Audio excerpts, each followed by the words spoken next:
Hi, I'm Juber, and I do not think we are in Fort Orange anymore, Toto.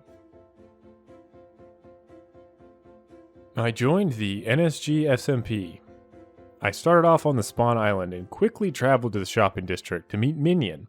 He gave me a biblical amount of fish and showed me around the server a bit.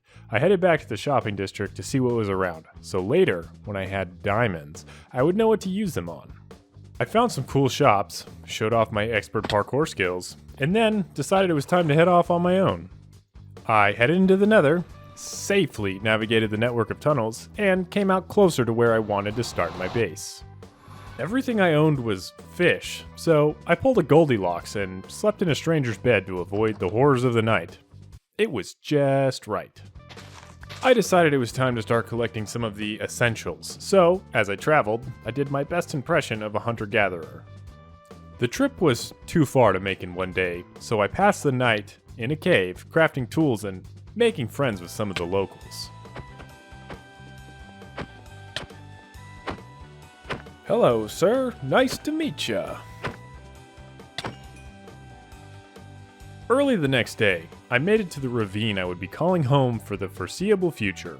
I collected some wood so I could start the most starter of all starter bases. Perfect. Then I delved into the earth in order to fulfill the first half of this game's namesake. I found my level of preparation lacking. I'm probably gonna need a diamond shovel.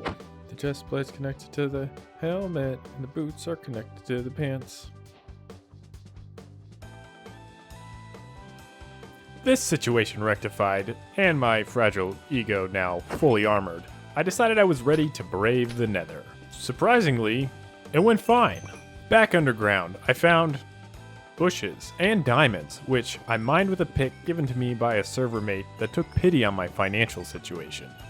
I named my sword after him. It's actually a fitting name for a weapon. Having barely escaped Minecraft poverty, I decided it was time to go on a shopping spree, but I only bought things that I absolutely needed. I did some more exploring after this. I found someone's base, and I can tell that a high level of Minecraft is played on this server. I mean, look at that. Woo, sheep. Feeling guilty about my rocket impulse buy from before, I admitted it was a frivolous expenditure and no.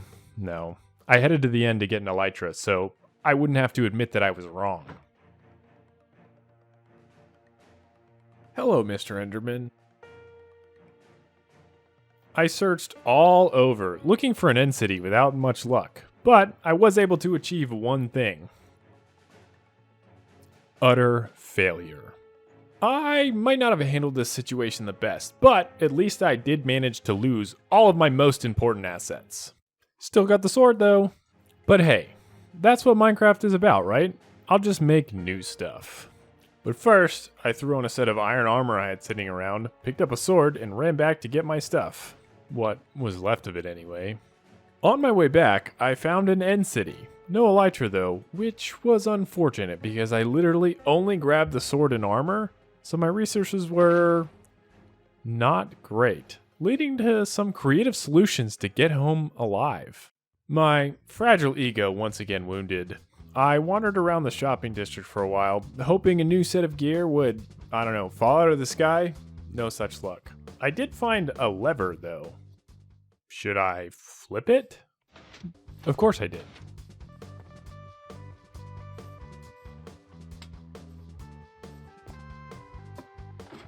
I love mysteries. What kind of server is this? Enough messing around. I realized that if I didn't get a move on, I was going to be helpless in what now appeared to be a hostile land. I crafted my two closest friends, but now I was out of sticks. Sorry, tree. Next, I did a little mining on camera with a moderate level of success.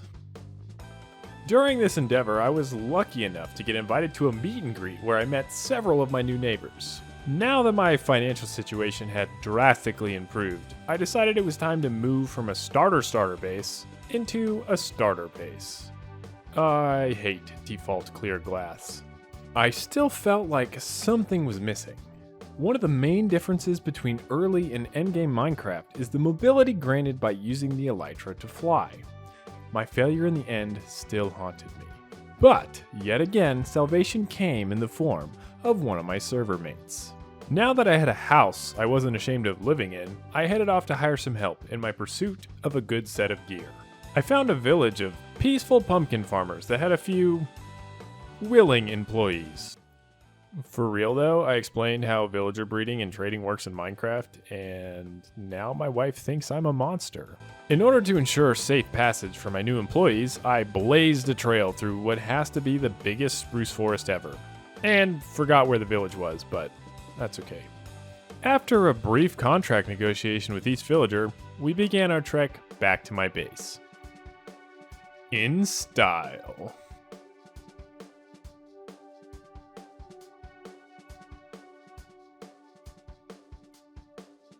After returning home, I got to work building my employees' new workspace.